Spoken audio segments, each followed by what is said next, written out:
I really enjoyed the Watch Dogs series despite many of its problems, especially Watch Dogs 2, which did a great deal of improvement over what the first one had trouble with. So naturally, I'm looking forward to what Ubisoft has in store with their next title in the series, especially now that it's been confirmed that Watch Dogs 3 is going to be set in London. So if you're in the same boat as I am, then this week might bring you some very cool surprises, because according to some rumors, Ubisoft is planning to reveal Watch Dogs 3 this week. According to this website, two sources have spoken regarding the matter, and from what they have claimed, Ubisoft will drop a teaser for Watch Dogs 3 around May 24th, revealing some basic elements of the game. Furthermore, the game's release is planned for sometimes in November this year, however that might suffer some delays knowing how Ubisoft operates, so take it with a grain of salt, but the two sources have been reported to be former Ubisoft employees who worked on the game, and the other one was a developer that is still working there and confirmed many of the details we had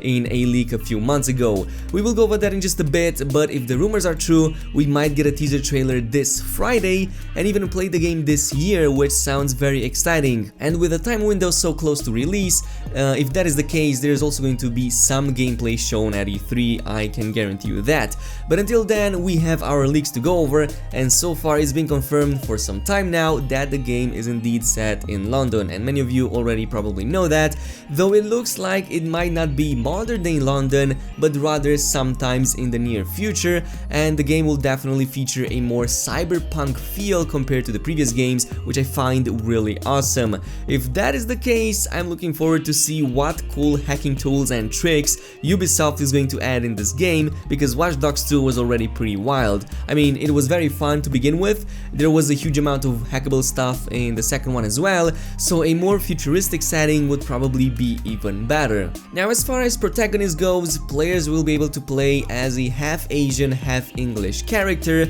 though some sources claim there is going to be a character selection screen, something similar to how other Ubisoft titles have done in recent years, for example such as Assassin's Creed Odyssey or Far Cry 5. What we know so far is that the female protagonist name is Sarah, and that you will work for an anti-terrorist organization branch that deals with cybersecurity, which makes sense. I mean, to be honest, this is London, the city with one of the highest amounts of surveillance cameras in the world and one of the major hubs in Europe. The game will feature memorable mechanics such as stealth and parkour as previous games did, though it was reported that the parkour was improved compared to the previous entries in the series to feel more fluid and natural, and this is a process that even the Assassin's Creed series has gone through in the past years, especially so since the time Watch Dogs 2 came out. But there's also going to be some new mechanics such as a new skateboarding mechanic as well as graffitis, and as far as skateboarding goes,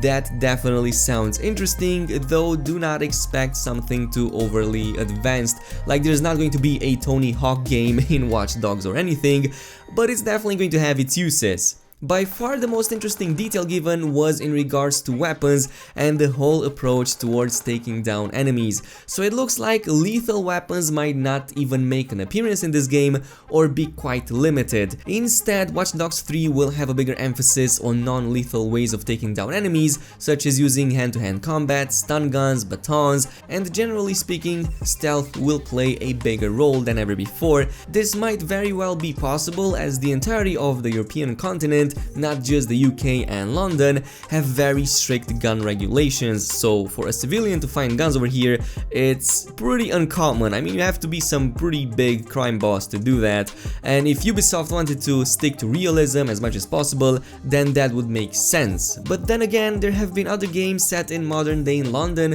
which did provide a varied selection of lethal weapons like pistols, SMGs and assault rifles, and Getaway London on the old PlayStation 2 comes to mind, but I'm sure there are other examples in there as well. On top of that, our protagonist is part of a special task force of the police or some other secret branch. They would surely have access to at least some kind of lethal weapons. I mean, these are some form of secret services, so they would definitely have access to that, at least a pistol, if not SMGs and assault rifles and all of that. Anyway, tell me down in the comment sections your opinion on this. Would you be okay not having lethal weapons or having limited access to them in the next Watch Dogs game? Moving on though, there's also info on the story and some other side missions players will be able to take on in this game. On the main story side, our goal is to infiltrate a large hacker group, find out who their leader is, and of course in the process also attempt to take down the whole organization. In terms of side missions, a few were said to involve shutting down drug dens and operations.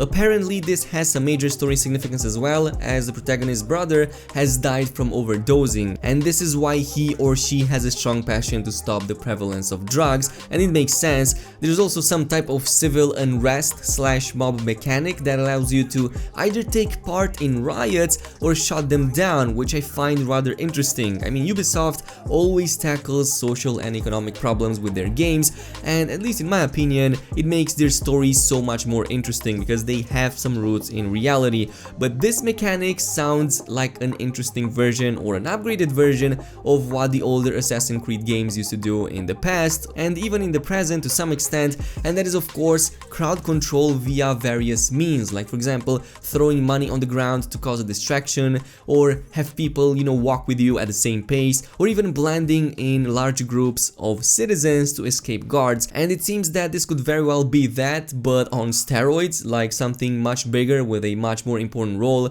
and even with branching possibilities since you can both cause them and stop them, so definitely sounds quite interesting. Outside of this, I'm expecting the game to play quite similar to every other Watch Dogs in the series, like driving cars, having races, mini games that all sound interesting. Sightseeing will definitely play a huge role here, as London is definitely packed with a lot of historical monuments and points of interest, and we might very well get an improved multiplayer co-op. And in the case of Watch Dogs 2 for example, even though I played it on release, somehow I never got to use the multiplayer that much. I did play some PvP, which I found rather interesting for a bit, with the hacking required to find other agents nearby, so that was definitely nice. I hope we can see something a little bit better than what it was back then, but then again, you know, exploiting the environment should be even crazier, knowing how the game is set in the future, and judging by what Ubisoft has done with the previous Watch Dogs 2, it was definitely a huge step up compared to the first Watch Dogs, which even that was interesting, but I mean, Watch Dogs 2 was definitely the more favored one. So yeah, this has been all there is with the leaks. Again, rumor has it that a game is going to have a teaser this week, Friday 24th, so fingers crossed that will happen. A gameplay reveal is going to happen at E3 most probably, and of course the release in November if everything goes according to plan, so hopefully no delays. I'm definitely looking forward to this game, especially at this moment with no GTA 6 in sight. So comment your opinions down below. Also, before finishing this video off, we have a giveaway still going, so if you made it up until this point, the giveaway is going to end in a little bit over a week, maybe less than that, so you can follow the links in the description box and win any game you want. It can be even the newest releases or something older, and also I'm going to leave a link down below you can follow to get some really nice discounts on the same website. But yeah, in conclusion, if you guys enjoyed this video, a like and a subscribe would be super appreciated, and I'm going to see you guys later, so peace out.